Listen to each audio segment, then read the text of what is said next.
So that's where we're at. Nigel, what are you watching? Well, we would have been happier actually if we had a trading session yesterday. I'm sure it was a happy Dashera, but the cues last morning was much better. That's the way I would put it. But the data points as well that did come in post Tuesday's rally, well, it was fairly good. The institutions were buyers, and that's the first time both of them were on the buy side all the way in the last 1 month or so. And the FI net buy number, that was the best that we got in the last couple of weeks. So the institutional numbers look pretty good. On the bulls wish list would be either the FI sell less or they buy at least. That would be pretty good news. The F&O side of things, well, we have a live indicator. That's the premium on the Nifty. Well, that expanded in Tuesday's trading session, telling you there was some long addition. And that's precisely what the FIs did.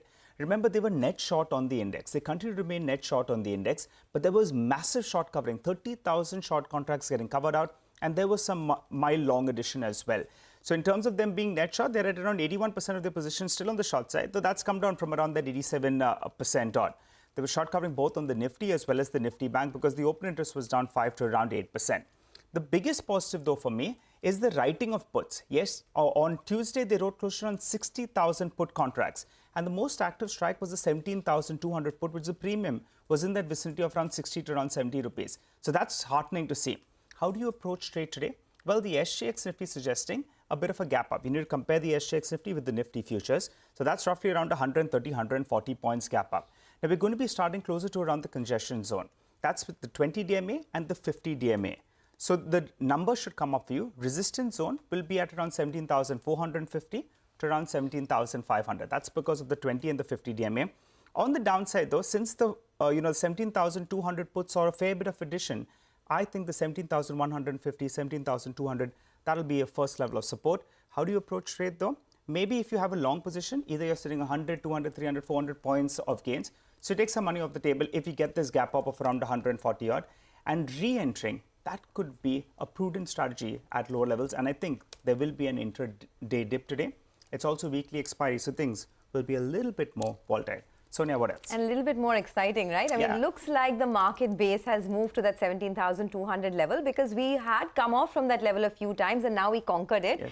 So let's see, the US futures are also indicating a start in the green. But there are so many events to watch and, of course, crucial from a market standpoint. One is the September jobs report that comes out tomorrow, and it will be important to see. So far, the labor market data, the ISM data has been solid. Let's see how this one pans out. But for us, earnings season begins full-fledged next week. We kickstart with TCS on Monday. There's Wipro and HCL Tech on Wednesday. Infosys and Mindtree on Thursday, followed by Bajaj Auto and HDFC Bank. So plenty of market-specific, cues, data points is what you're going to get. But purely for today, the SGX Nifty, the adjusted SGX Nifty indicating that the start will be well in the green. Lots of opinion coming through as we kickstart Bazaar this morning. First up, we have Hiren Ved of Alchemy Capital who says the Indian market has been held back because of challenging global macros like high inflation, record energy prices and slower growth. But the undercurrents in the Indian market are strong. Given this resilience, if things turn around globally, he believes our market could break out into a new high very soon. Well, let's get you some money market views now. This is Kunal Sudani of Shenoy Bank who says that the US economic data surpasses expectations. The focus returns to non-farm payrolls that we were talking about. Risk-off flows returned amid tensions between Europe and Russia.